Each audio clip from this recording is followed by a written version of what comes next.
Well, it is Tuesday, week 7, NFL. And this is going to be a very unusual show because Ron and I have not discussed anything. We've got a lot of hit and miss topics that we're going to just run through it. And this is going to basically be a conversation.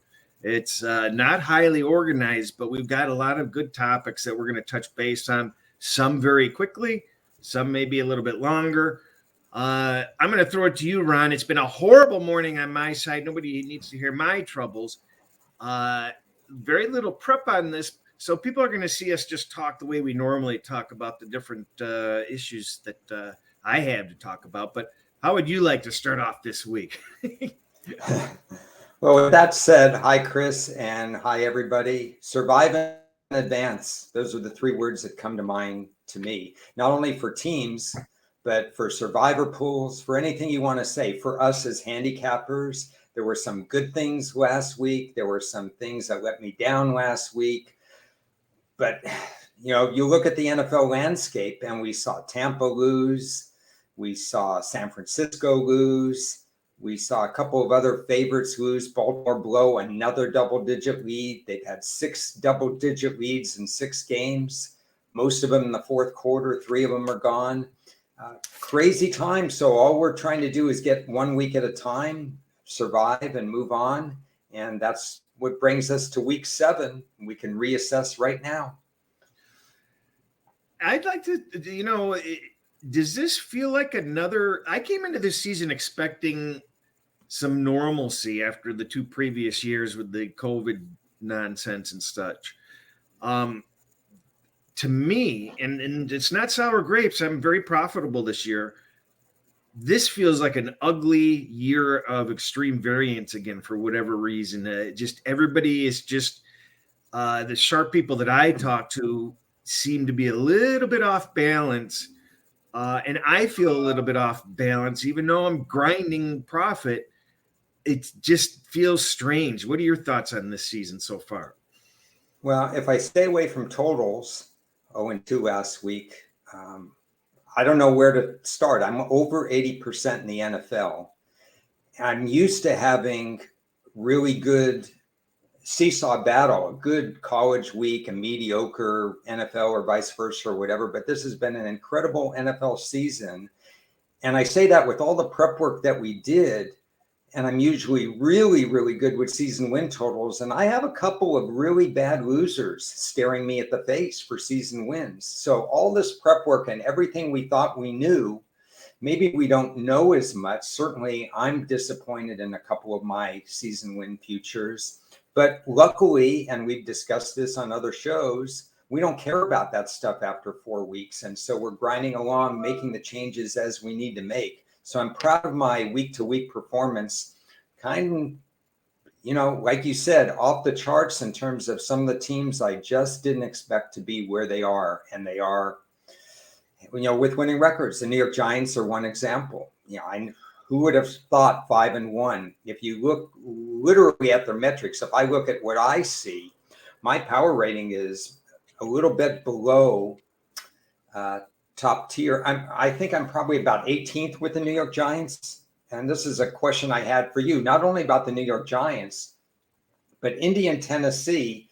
They show good records on the surface, but they're still not in my top half of the NFL.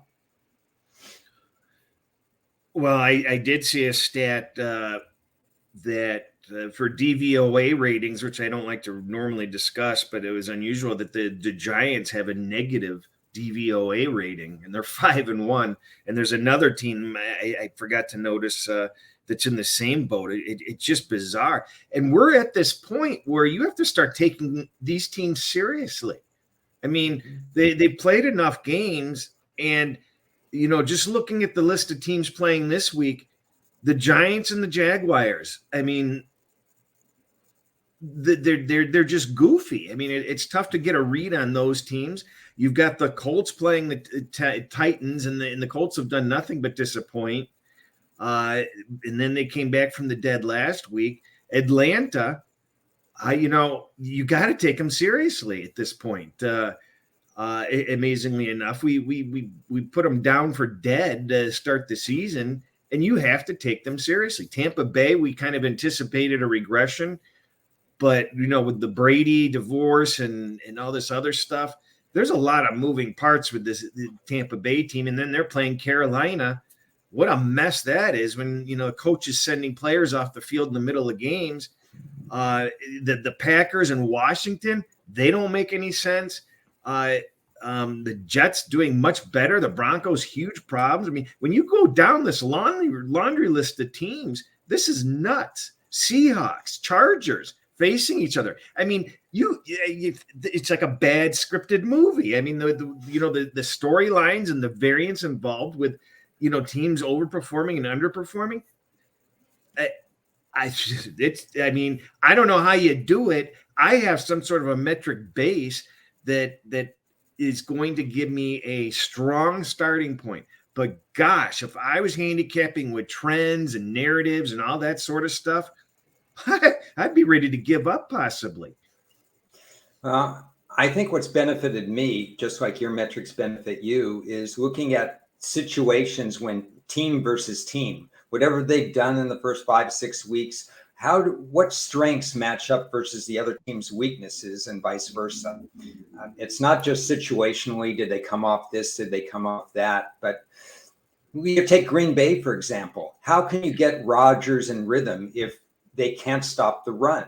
Time of possession is probably going to go against Green Bay. So you look for teams that can run the ball on them. The Jets could run the ball on them. The Giants could run the ball on them. You just have to look at the individual matchups.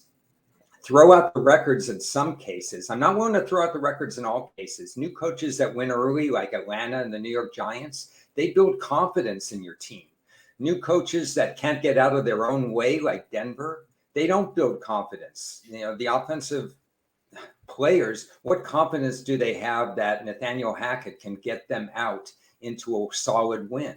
None right now. All their games are ugly. So you match up all of that and you see what the other team's defense looks like, what the other team's offense looks like, what's going to be the run to pass ratio. And I put numbers on every player on every team before the game starts. And that drives me in terms of how I think game flow is going to go. And so far that's worked. It's not going to work all the time. There are so many variables to consider, and it's still a bouncing ball. All those things we've talked about in the past with referees, with drop passes and so on. But we try to get what we can, and we try to get the edges that we can. And that's just game by game. That's my advice. Yeah, and I wish I had more examples, but it just seems like there's a fair amount of games where you do exactly what you just said, and the game plays out entirely differently somehow. And I just don't understand it. I ask you this question because it was brought up on Gil's Megapod on Thursday that I was on. And one of the questions he always asks, over the 10 years he's had that is, what heavy favorite is most likely to lose, have 7 points or more. And usually in previous years, it was just like, shooting fish in a barrel. You couldn't possibly see any of them losing. And now every week, last couple of weeks, I can see any of these teams losing from week to week. Don't you get the feeling that we already know any given Sunday, but this year especially is the case where any team can win any week, as far as I'm concerned? That's the way I feel. I think there are fewer teams in the don't touch category than ever before.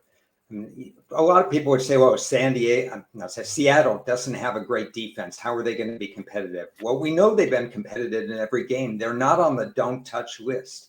If I had to go through and give you a don't touch list, it would be a list of one team right now, Carolina. You can't possibly touch them with the firestorm. And maybe they defy the odds and they come up with a good showing, but they don't know what they are at quarterback. They don't know what they are, anywhere in coaching and so on. Like you mentioned, they kicked a player off the team at halftime. They're in complete disarray. We kind of thought this could happen if they ended up with a bad start. And that's exactly what's happened. And they are clearly on my don't touch list. And I try, Last week I was successful. I went against them in Survivor. Not that many people survived because of all the other losses, but I prefer to go against don't touch teams. And right now the list is one. Can you think of another? No, not really. I mean, this week in particular has matchups that are, the Green Bay Washington game. How can you make a case on that one? Heineke may come in and really light that team up. He's got a lot of attributes where he can do well for a while. And the Packers, what's going on with them? I mean, we called it, that the Jets were live last week, and I didn't expect the Jets to actually win outright, but I did DM some people and say, don't use Green Bay in your Survivor, because I did think it was pretty plausible. But Giants, Jaguars, which direction are those two teams going? Colts, Titans, the storylines behind the Falcons and the Bengals, so many of these games. I mean, the Ravens blowing how many weeks in a row they've blown double-digit leads in the second half. Yeah. They can't be trustworthy. We talked about that on the Friday show. Would I bite, at 6 or whatever? And when push came to shove, I said, yeah, I guess I have to, because Baltimore can't protect a lead. And, that was a good play to take the Giants in that particular game. The way some of these teams are playing defense, no lead is safe. What do you think these teams are going to do with their quarterbacks? New England? Yeah, there's 4 of them I would talk about. New England is one of the most difficult decisions, because Bailey Zappi is having Zappi hour. He looks smooth. He was a very consistent thrower in college. We thought the pocket would be a problem. I did in my draft analysis that he might be susceptible because he's not at all a runner.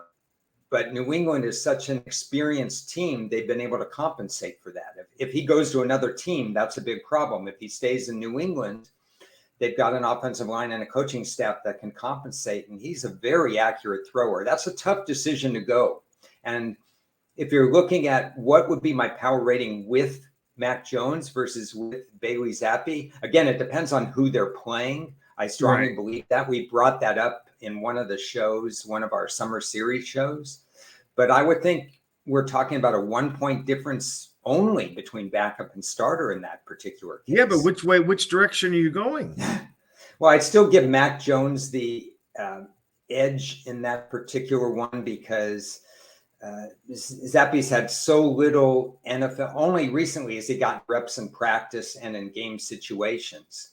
So I'd probably still go in if I saw Mac Jones was 100%. And I don't think Belichick is running to make that decision really quickly right now. Now, Chicago's a pretty good defense that they're going to play on Monday night. They're probably going to sit back and play defense on Chicago and hope that Bears make mistakes. I'm not sure Jones is an upgrade, quite frankly. I think there's people out there that would downgrade at this point. If it's going to be close. Starter. Yeah, I think we're on the recency factor, and the recency factor for Zappi is just 2 games. No, I agree. Who you're at now? You got 3 more quarterbacks. I got 3 more. Dallas, I think it's time to go to Dak Prescott. Yeah, I think Rush was.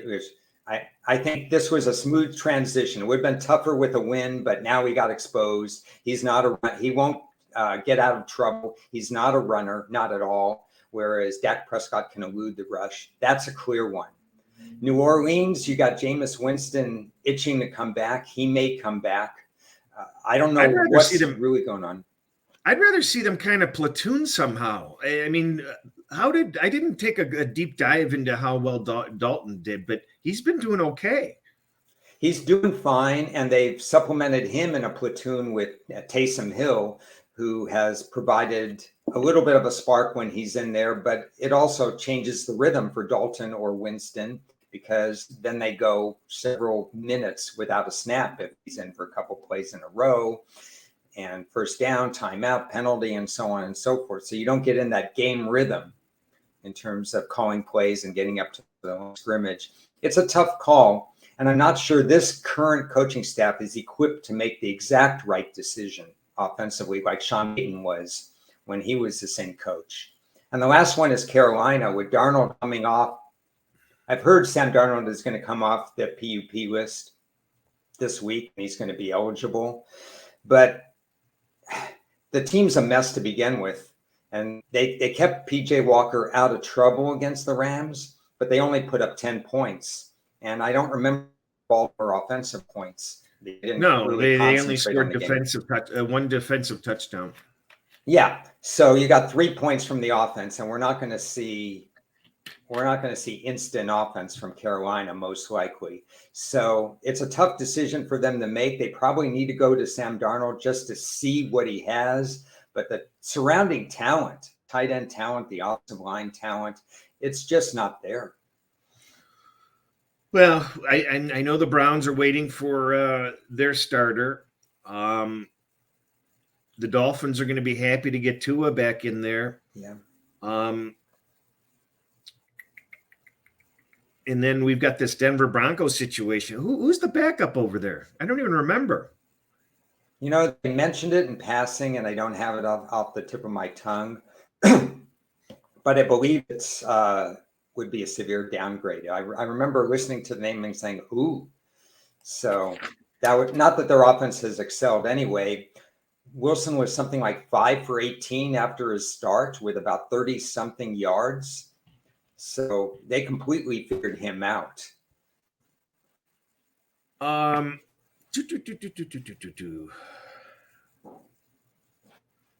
boy, there's a horrible search. I have a feeling that Wilson's not going to be playing, so I wish I knew who the quarterback was, though. Yeah, you have 1 day less. Okay, I will do live TV, and I'll go on a search for you.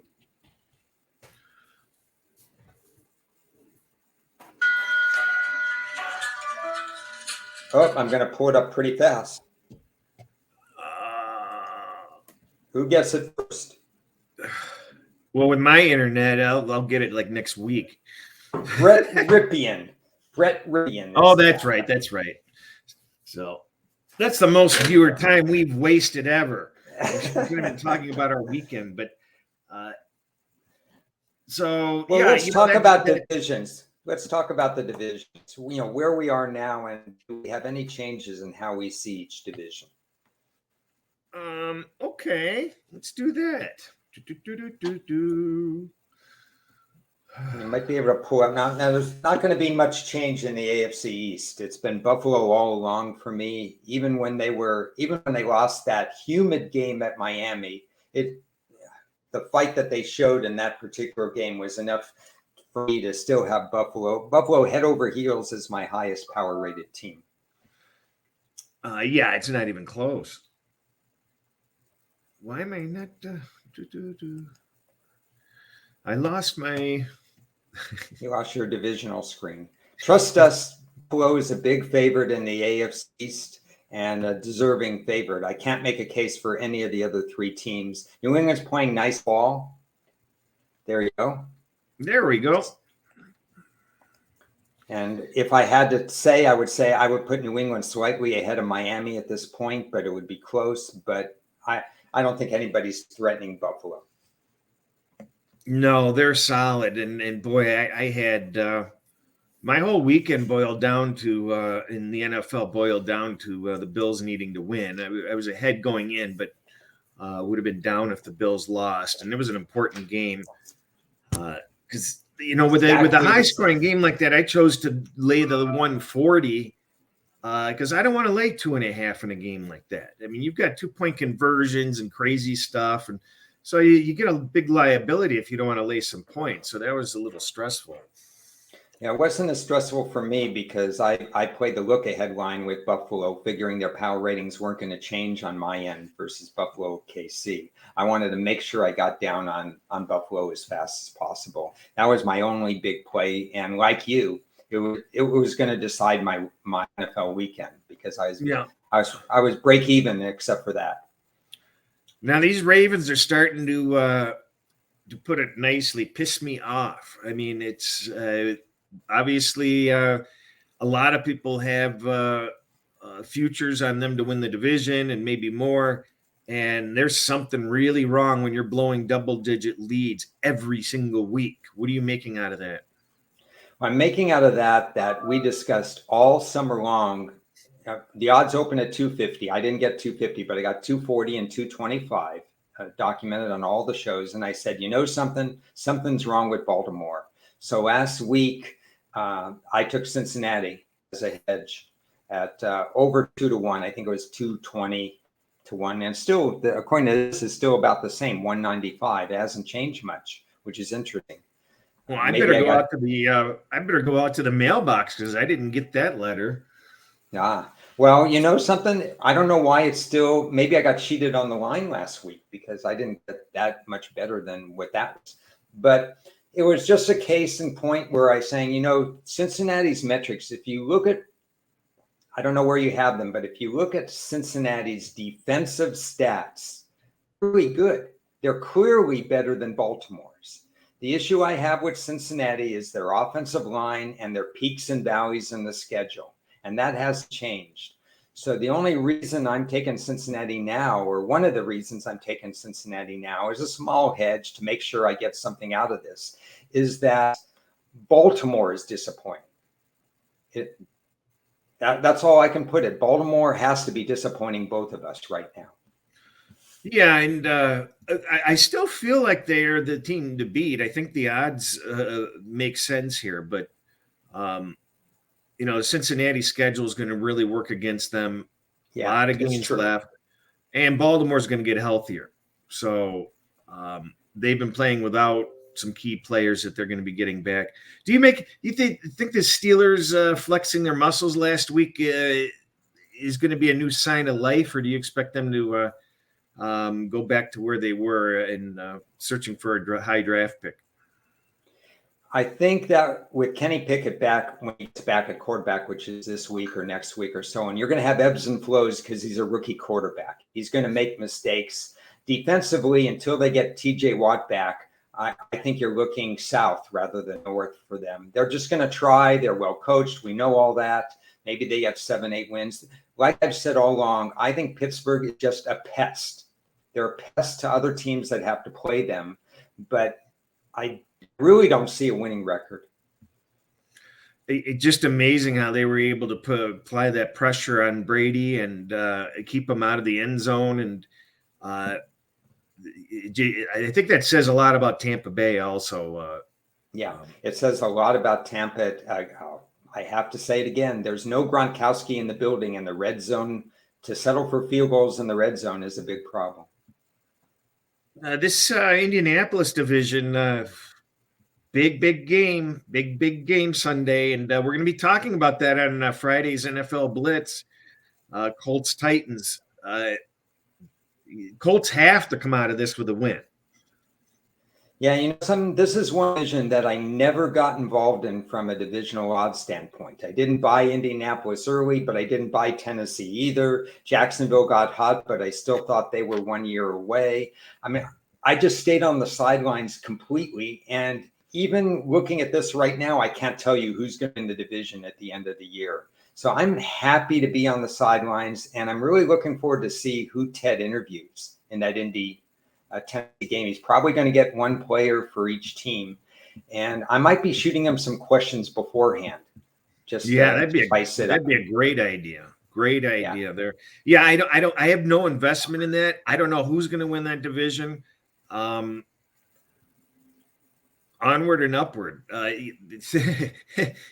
Kansas City, I don't know how they come out of this smelling like a rose. We talked about their first 7 games being a disaster, and they may have lost to Buffalo, but they certainly look like they are certainly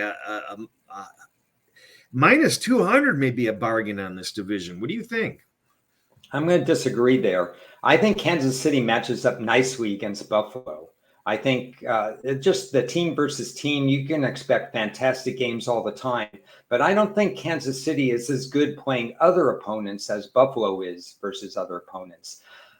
That plus 210 on the Chargers is a really good price, I think. because if the Chargers have turned the corner with special teams, when have we ever said the Chargers won because of special team play? They recovered a muff punt, and they had an injured kicker go 4 for 4. What else could you ask for from the Chargers? Not only to not blow it in special teams, to actually win it in special teams. I think these teams are closer in talent than people think. I know the Chargers haven't had their lead wide receiver, Keenan Allen. He's missed games 2 through 6. They have Boza. He's been out. They have one of their offensive linemen. He's been out. Kansas City's been the healthier team. I think these teams are dead even. I think there's some value on the Chargers. You know what? Yeah, and I had a little bit of a brain fart. I thought the Chiefs had a game lead on them. They're both 4-2. And then you can see on the schedule matrix the remaining games that they have basically identical schedules left. So, yeah, good points, Ron. Good points. I still like the Chiefs. There's something that seems really wrong with the Chargers. I can't put my finger on. But as you mentioned, once they get a little bit healthier, that could turn around quickly. I just don't want Staley to start going for it in his own territory, up 3, whatever number of points with 40 some seconds left, or even a minute, or even 2 minutes left. I don't want him to get in the way of what the Chargers can accomplish this year. The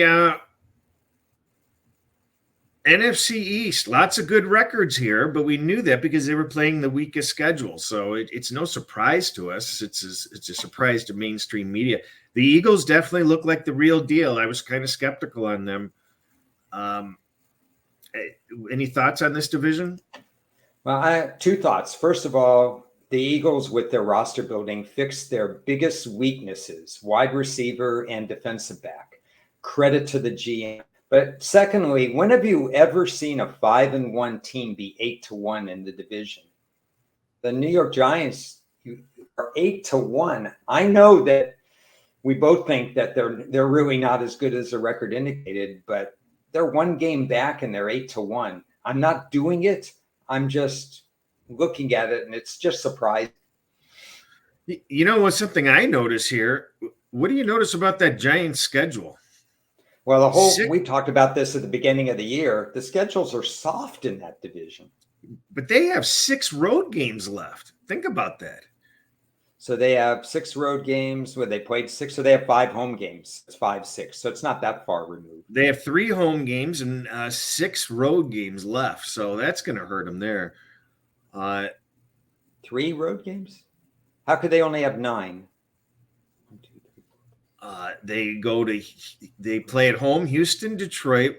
Oh, Washington, Philly. Okay, 4. 5. Oh, I can't read. Okay. 1, 2, 3, 4, 5, 6. They've got 6 road games. And 5 home. Yeah. Never mind. Sorry about that. But we see Philadelphia right up there at the top of the easiest schedule. Atlanta, geez, they could keep it up. Fortunately for our Baltimore, that schedule is easy. I still think we haven't heard the last of Dallas, though. Maybe it's going to be hard to trip up those Eagles. I think my Dallas division bet is dead.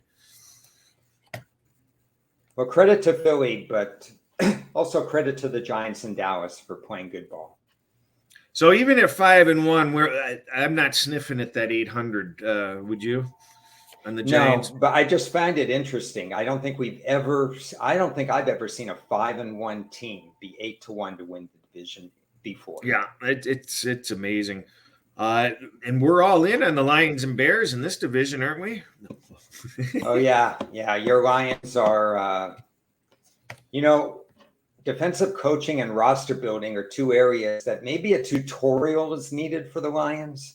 But rather than focus on the Lions, I think we should focus on Minnesota, because I'm pleasantly surprised at how they played this year. And I was that was the other team. Map. I'm sorry to interrupt. That was the other 5-1 team with the negative DVOA yardage. So surprising. Go ahead. I didn't mean to interrupt you. No, I'm saying Minnesota, I was high on them. I was low on them. I was high on them, low on them. And finally, in my season preview, I said, you know what? Forget it. I'll just watch the first month and see what happens, because I had no idea what they were. And to their credit, they're winning the close games. They are the reversal of last year. Take a look at the strength of schedule difference. You've got the Vikings at 5-1. They're 2 games ahead of the Packers, and the Packers play one of the most difficult remaining schedules, and the Minnesota's right up here, one of the easier ones. Yeah, Minnesota, they lost to Philly, I think, already, but Green Bay hasn't played Philly yet, so that's a problem for them. You got the odds, and they're minus 310, so it's a little too much to take in that for me, because Minnesota's pass defense still metrically is not very good. I love their pass rush. When they get to the quarterback, that saves their secondary, but I still think the secondary is a weak link. But all credit to them, another new coach buy-in with some early wins, and they're feasting on the fact that the Green Bay Packers, they're just all over the place right now. They're just not playing good football, and they're searching for answers internally. And I'm hearing a lot of talk about Packers head coach. What's his name again? LaFleur? Is it Matt LaFleur? Yeah, LaFleur. Yeah, there's an F in there. But, basically people are realizing that, he's been beating up on the Bears and the Lions every year for 4 games, and basically was just anointed status, so to speak, and has had more than enough time to develop this team better, and it just seems to be going backward. I think it's the GM. Back-to-back years, not this year. They drafted better this year, but in 2020 and 2021, they were last and next to last in draft ratings. And when you're wasting draft picks on a quarterback that probably is not NFL worthy and sitting on the bench behind Aaron Rodgers, and you're not filling the roster with a first-round pick that might have put him over the hump the last 2 years, when you're consistently with the Chargers 29, 30, 31, 32 in special team play, and we saw it again last week as well. The Packers roster building is a disaster, and they're ruining the time with Aaron Rodgers, much the same way that Indy ruined the time most of the time with Peyton Manning and Andrew Luck. Yeah. It's a shame to see that, but you know what? He did. Yeah. The tide has turned. There's, a lot of people have fallen, had Rodgers fall out of favor with him. Yeah. Looking at this NFC South, we've got the Bucs tied with the Falcons for first, and the Saints 1 game back. Minus 550 seems absurd for Tampa Bay at this point. And that, boy, with Atlanta having the easiest remaining schedule, are they live at plus 700? Are the Saints live at plus 1,200, only a game back? Yeah, this was an interesting one. I did a little extra deeper dive into Tampa Bay, and their defensive metrics are better than I expect right now. I don't know where you have them rated defensively, but I see Tampa as clearly better than Atlanta at this point, and they will be able to right the ship. They still have a couple of games against Carolina, including this week. They will go head-to-head with Atlanta, and New Orleans. New Orleans defensively surprising me because they're not as efficient defensively, which I think is Dennis Allen wearing 2 hats, head coach and defensive coordinator. And I think that's just not easy in the NFL. And he's trying to be – they're not as proactive offensively, obviously, without Sean Payton. I look at Tampa, and I'm pleased that they lost to Pittsburgh. We have the season win unders, and we're hoping for an 11-6 or worse. But I still see them as the class of that division. So 550 is a lot. I'm not interested in that, but I think where's their strength of schedule? It's 5. It's pretty weak too. Yeah. Yeah. So because they're going to play teams that aren't at full strength. So that's a problem. They play Baltimore before all the running backs come back. They play the Rams that are clearly not as good as last year. They're going to play the Saints, San Francisco. Maybe San Francisco will be healthy by week 14. Cincinnati will be a tough matchup for them. But yeah, it's interesting. I do have the Tampa Bay defense, near the top. They're doing very well. And then the Saints are very mediocre, and the Falcons are near the bottom. So, Yeah, But it was boy, interesting. Did that you? plus 700, I know it sounds insane, but the 700 and 1200, it just seems like you could possibly hedge out of it at some point if things go your way. I mean, you're not expected to win plus 700s or plus 1200s when there's only 3 teams involved because it's a 3-team race. Yeah, and you're right. When you say not expected to win, that's an important point that people should understand. If you think the number should be 4-1 instead of 7-1, you're still not expected to win Right. because of one out. Yeah. So you're going in knowing that they're only going to play the season once and most likely you're going to lose, but you have value based on your numbers and your metrics. That's how you have to look at it. But What happens if Brady just sits there and the wheels are coming off the bus in his private life, and the team has a lot of issues? What happens if he gets injured or just says I can't take this anymore and he's done with Tampa? I mean, if Atlanta or the Saints get hot, there's some way somehow to get out of your bet. As far as I'm concerned, it just seems like it's possibly worth a pot shot.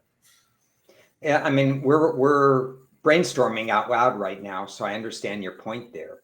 But going back to what you said about where you have the defensive metrics, New Orleans, Atlanta, and Tampa, these were numbers I wouldn't have expected without taking a look at them.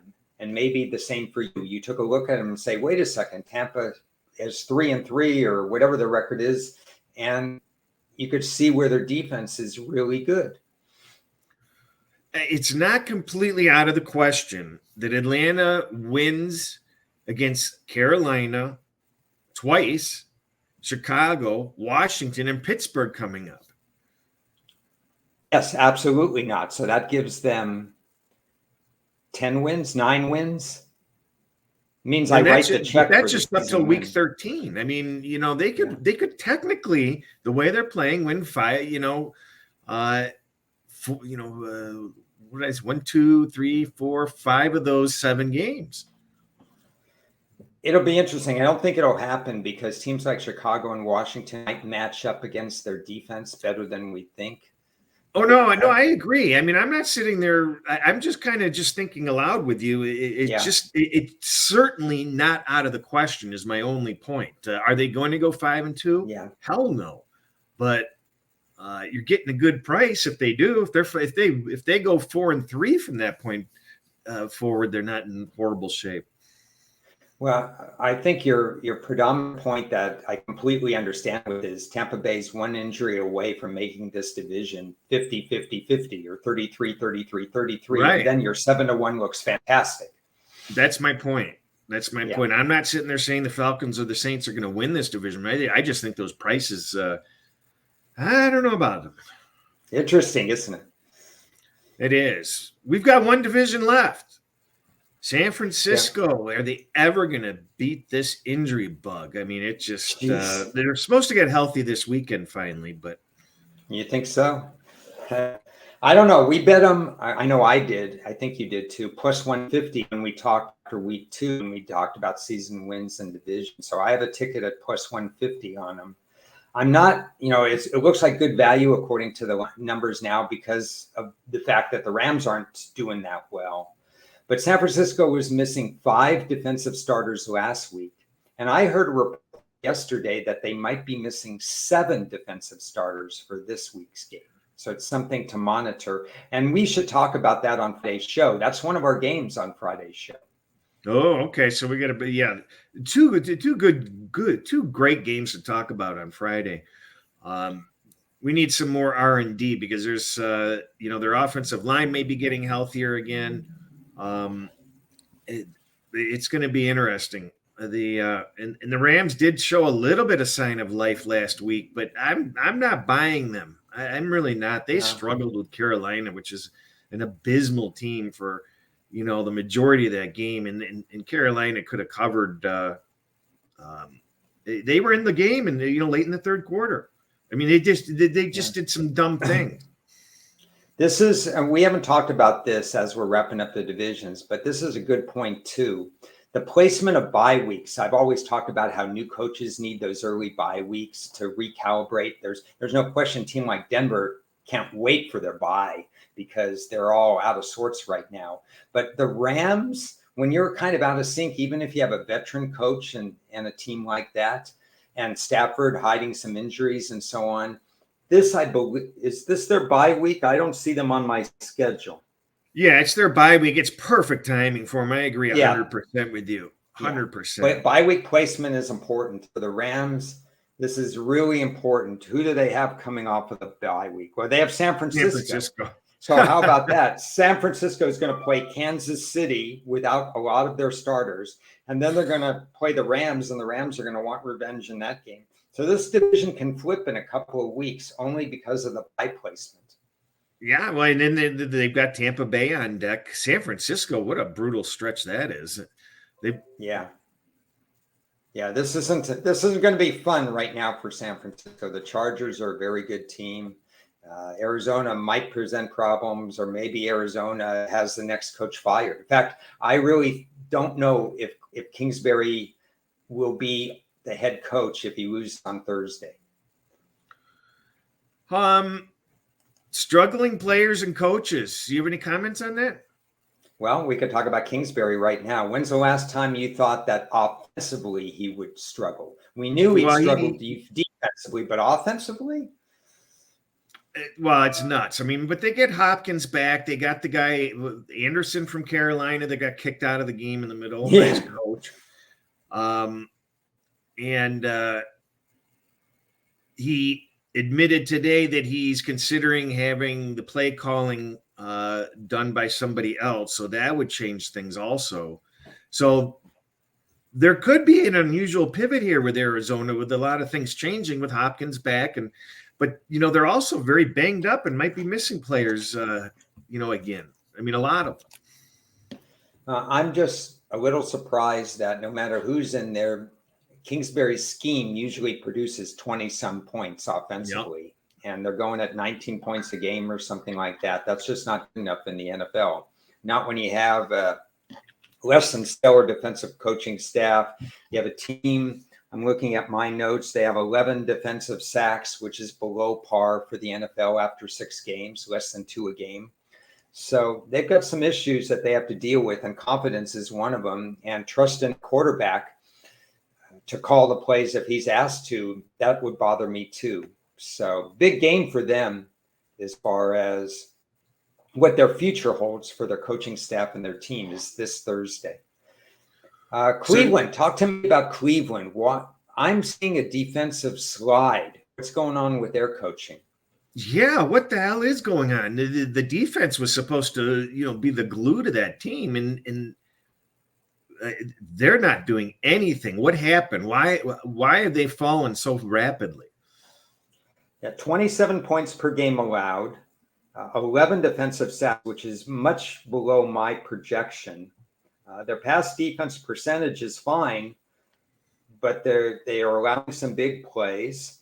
And I just never thought that we'd see them at the bottom or near the bottom of the points allowed total in this league. And not that Brissett is doing a bad job.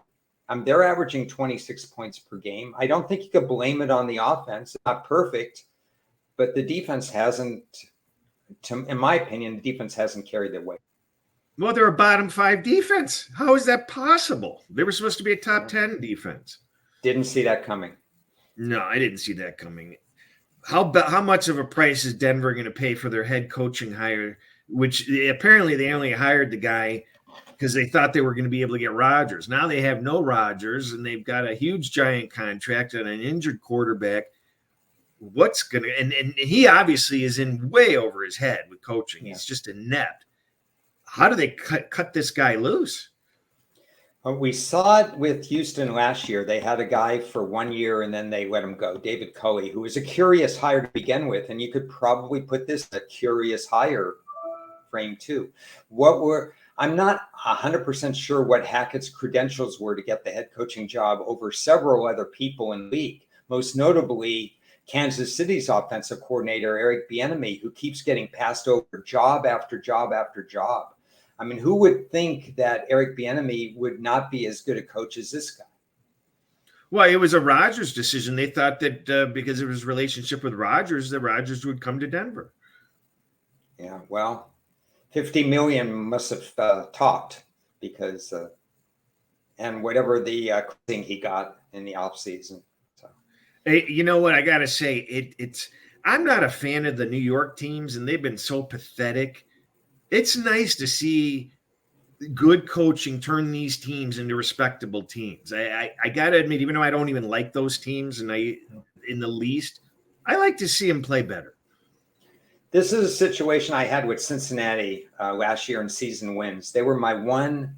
I think I had one, maybe two season win losses last year. Cincinnati was one of them, and they creamed me. They went far over their total.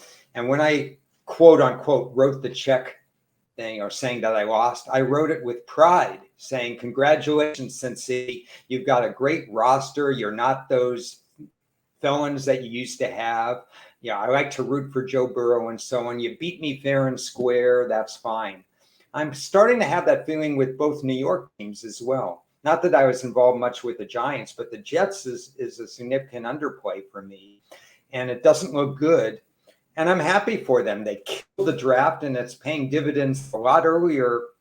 Well, I actually thought it would pay dividends this year, but I didn't think it would pay win dividends this year. And they are. So credit to them, and I'll write the check, and that's the way it goes. Yeah, I mean, there's no shame in losing, being wrong on your opinion or losing wagers when, hey, it just happened that way. More power to them for doing a job well done. Any other players or coaches to the extreme that are particularly confusing to you or I think noteworthy? we've touched upon some. We've touched upon the Saints already with the two hats and their defense. I think the only other one I would bring up is that injuries would kill the Rams because they disregard the draft. They sign guys in the middle of the season. They're probably going to have to relate to that or resort to that again. The current roster is not good enough, again, like we've said, to be more than 9-8. And in some respects, I don't know how you feel about their coach. In some respects, he's like a kid to me, in a way that he hasn't commanded the respect like the senior citizens of the coaching era or whatever. He's still experimenting. He's toying. It's I don't know. There's something funny about Sean McVay to me. He seems to be a good strategist. Do you have any opinions on that? Am I just kind of off the wall? I think Sean Payton wants that job. Yeah. It doesn't make any sense to me. I don't know what that guy's doing. He's a really young guy, right? Yeah, he's young, and he flirted with a television job this year after winning the Super Bowl this past year. Is his head all in it? He seems like a guy who within 3 years is going to be out of the NFL. Yeah, the inconsistencies and the mismanagement. What are they going to do? They have a new offensive coordinator this year, right? I think they have a new offensive coordinator. If I look back, they lucked into the championship last year in more ways than one. They really weren't as good that. Kudos for them for getting to 2 Super Bowls in a 4-year period. Management is willing to mortgage the future for the present, and that there's still the chance that they win the division, a very good chance that they win the division. So there are more roster moves to be made. Well, there's something really wrong with the management of Herbert. This guy throws 57 times, doesn't even get a touchdown for the first time in 30-odd games. 36 of his 38 games have, he's thrown for a touchdown. Something's got to give because they're not. He has too much talent to just be, floundering like they are. I mean, they are 4-2, I guess. Yeah. I can't believe they're 4-2. I can't get the taste out of my mouth about how poorly they play. They have a problem on the offensive line, obviously down their left tackle. That was their building block, and they've lost 1 or 2 others. They got to get Keenan Allen back on the field so that they'll have to be doing that and not concentrating on blitzing and so on. Eckler is a great weapon. They threw to him 10 times. I think he caught 10 receptions. The problem is he's catching them for 3, 4, 5 yards because he's a safety valve in order for the offensive line to hold their blocks, which they're not holding long enough. Well, and the Chargers are fortunate enough to have their bye after this week. I think that's going to be excellent timing for them. making your point that certain buy timing can really change a team's outlook for the remainder of the season. Yeah, it's really weird because if the Giants would have a bye right now, we would not be good because they're on such a roll. So Right. you look at teams, the teams that are on bye this week, do you have them handy? Buffalo's one of them. The Buffalo, that's probably a good buy spot because it could be a flat spot after that KC. Yeah, excellent buy spot because of the revenge from last year and the close game. The Rams we already discussed. Minnesota, that might not be good timing for them. Yeah, it's neither here nor there because they don't have injuries that need to heal and they're playing well. So there's no benefit in having the bye now for them. And I'm sure the Eagles didn't want their bye right now. No. So that's two that could lose a little bit of momentum or whatever. Certainly not a plus for the two of them. I honestly feel that the Vikings have not played as well as they can play, and this might actually be – I don't think it's bad for them technically because I just feel like they're just sliding by and they're underachieving even though they're 5-1. What do you think? Anything that could make sure that their pass rush is good to go. They're not going to add players to the secondary in the next 2 weeks, and I still think we have a problem. Like I said, that their pass defense is still a weak link. So they're going to have to get after the passer, and maybe the rest refreshes their pass rushers. But overall, I didn't do the metrics on them where they are in terms of offense and defense because they're not playing this week. So I can't really answer to that. Just concentrate on the 28 teams, but maybe we'll talk about them next week. Now, you and I both don't do totals, so this could be a short topic, but the scoring is way down. I mean, I don't have the numbers. I think it's down over 4 points per game. Are you changing your outlook? I mean, another thing to point out to people is when you have lower scoring, the value of half points increases. But surprisingly enough, teasers have been, crushing people this year. So the scores are just goofy. The number of points being scored is goofy. Do you think this trend for lower scoring games is going to keep on forward, or do you think we're going to see some regression back to higher scoring, and when?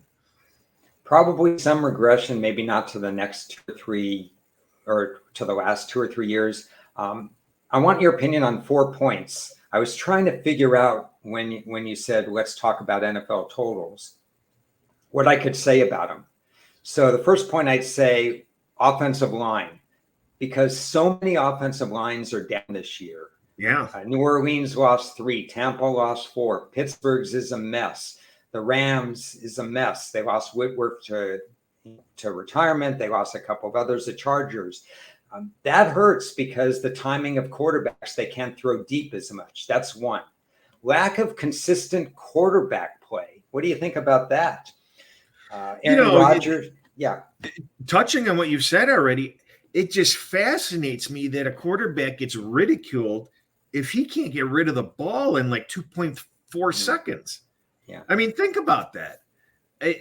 There's just so much pressure to make quick decisions, and with the weakened offensive lines, and it does seem like the defensive lines across the NFL as a whole have strengthened. This was a deep draft for defensive lines and defensive players, wasn't it? Well done, Chris. You followed the draft there. Yeah, pass rushing was at a premium this year. That brought a lot of ones into the NFL this year, and they're having their way with offensive line. And you're right about time to throw.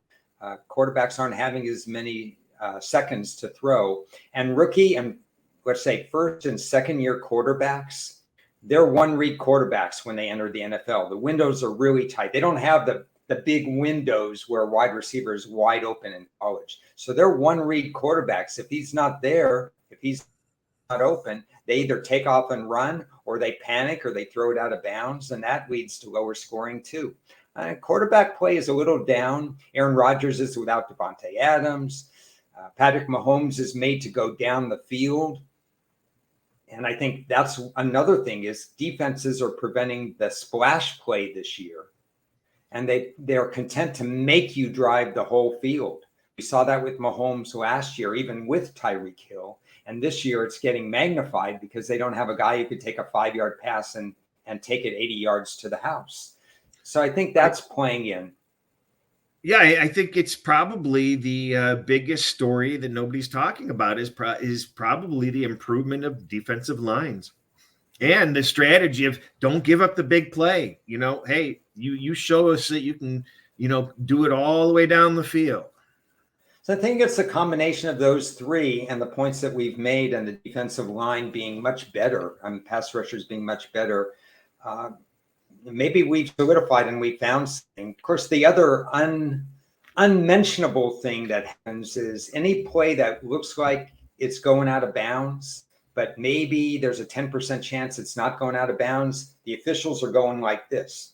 They're aware of TV and how many minutes are allotted for games and stuff like that. When you see guys go out of bounds and you sometimes still see the clock moving. Well, it is supposed to keep moving unless it's within the 2-minute range or the 5-minute. I forget what the rule is. Well, the rule is that they restart it, but not right away.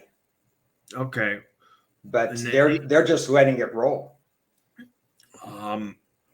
What was the new term we came up with? Did you have you had 2 more points you wanted to make on that? No more points. I think we covered them. But we've noticed with the quarterback that they've quietly changed the rule from roughing the passer to interfering with the passer. Yeah. Any thoughts on these ridiculous calls? Or it looks like they're going to keep coming. I'm not colorblind. I can see all colors, but I swear there must be a red jersey on the quarterbacks like they do in practice because you're not allowed to touch them. It's just a shame the way it's going. This game was a penalty fest last night, partly because Denver is the most penalized team, and partly because these pass interference calls were sky high. One guy got flagged 4 times for pass interference last night. One cornerback. Well, I know there was the penalty yardage was over 250 and counting at some point. Yeah. So I don't know what it ended up. But continuity and flow gets really hurt by that. And if you have a penalty, another thing, if penalties are up, that also limits scoring because if you have delay of game penalties and stuff like that, the clock continues to run. They rewind the 35, you keep going, or the 40-second clock. Like the Tennessee coach. He used that to his advantage against New England in a game 2 years ago. He knew the clock would run, and they intentionally called penalties. I just, I'm scrolling at the bottom just because I found these stats incredulous. Is you didn't have a single 100-yard rusher for the NFC, other than the quarterback from Arizona, Murray. And 8 quarterbacks didn't even hit 200 yards passing, I heard. So that's some crazy stuff. Yeah, it's very interesting how these games go and how these matchups go. And a lot of teams are subscribing to the Bill theory of taking away your best player. And a lot of teams aren't adjusting to that secondary low target if your best player is gone. Mike Williams last night was held to 2 catches for 17 yards. Patrick Surtain is a masterful cornerback for Denver. 2 catches, 17 yards. And that's why you saw a lot of dump offs because nobody else was trusted or nobody else got open. I might be screwing this up, but is there a stud quarterback for the Jets now? Wilson? Wilson? Cornerback. Oh, cornerback. Yeah. Ahmad Gardner instantly is their number 1 cornerback. He came from Cincinnati where he allowed 0 or 1 touchdown pass in his college career.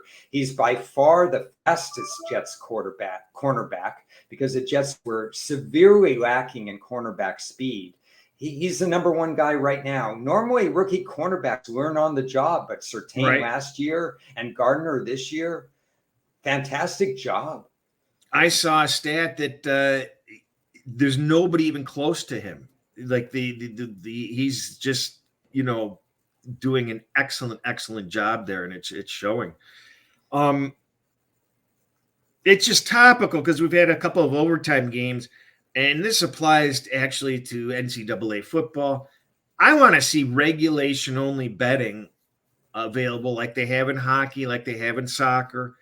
I don't understand why it isn't out there and available. There's nothing worse than having a 3.5, 4 point dog and the game goes into overtime. And now you're playing under different rules. See, this is my pet peeve is when you look at baseball and they're putting a runner on second base. Wait a minute, I didn't handicap a runner on second base. When you look to NCAA football and you've got that 7.5 point underdog that can lose in overtime because a mandatory 2 point conversion. Wait a minute, I didn't handicap, teams getting the ball at the 25-yard line. NFL, it's all these sports, the whole complexion of the game changes in these extra time periods. And I just think it sucks. I think it sucks that a favorite or an underdog can lose over such short-term, high variance rule differences being involved. What are your thoughts on that? Well, this is a new topic for me because I had certainly never thought about this. But when you were describing the college, it's absurd what goes on there. That you have to go for 2 in the second overtime, and it does bring 8 into play, brings all these numbers into play. And now you're talking coin flips where you've handicapped the game in regulation, especially if you have the dog, of course, or the unders in the case of the over-unders, when you've handicapped the game perfectly, and then all these points are scored in overtime, or one side gets the 2 point conversion. And then the third overtime is all 2 point conversions, third and fourth and fifth. Yeah, these rules are changing year by year. It's getting crazy. I hadn't thought about it much for the NFL, so I'm thinking off the top of my head on this one. How would one strategy change? As an underdog bettor, I'd probably say, great. If I can handicap for regulation, I'm going to have fewer bad beats because 3 out of every 4 of my plays are usually underdogs.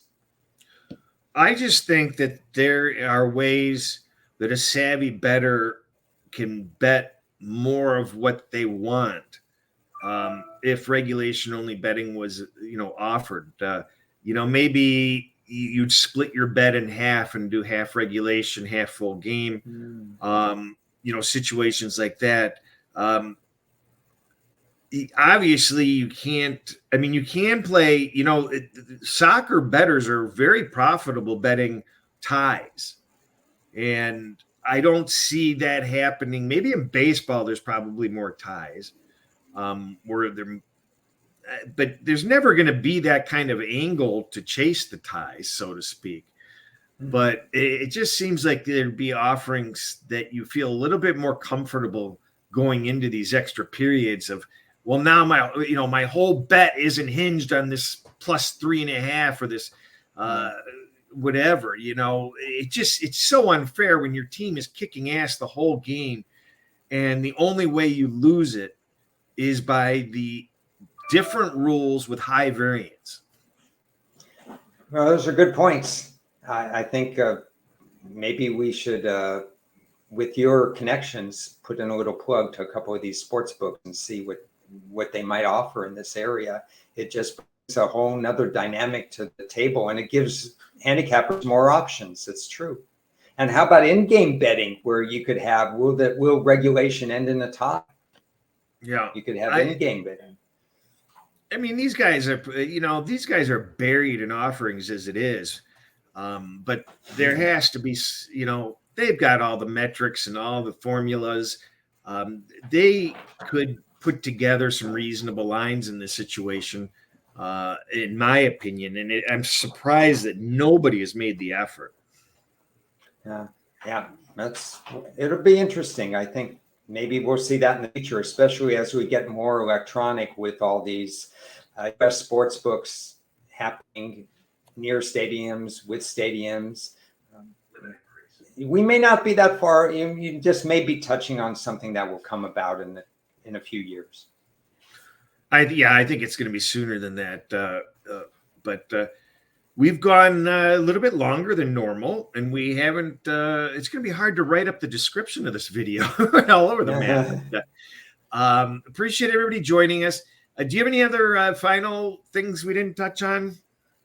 I really hope people who are viewing this will comment on some of the topics that we said, some of the coaches that we talked about. But I'd like people to give us some questions for Friday's show. We're going to have some interviews, most likely. We got these two games scrolling at the bottom there: Colts, Kansas City, San Francisco. That's certainly worthy of viewer input. Both Chris and I will send something out, but we'd love to answer questions and make the show more kind of a two-way discussion, a three-way discussion, as far as these are very games, week 7. Yeah, and I just want to say thanks again to everybody that takes the time to comment. And I've done a really poor job of I just don't have the time to respond. And every now and then I do get in there, but I hate to disrespect people by not responding. And I feel like I am, and I apologize.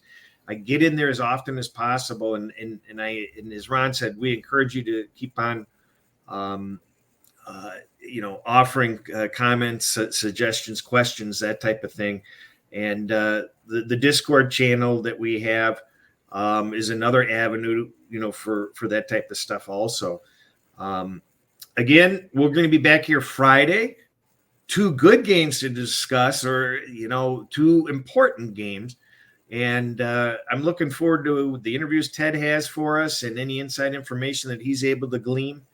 And we'll see you guys on Friday.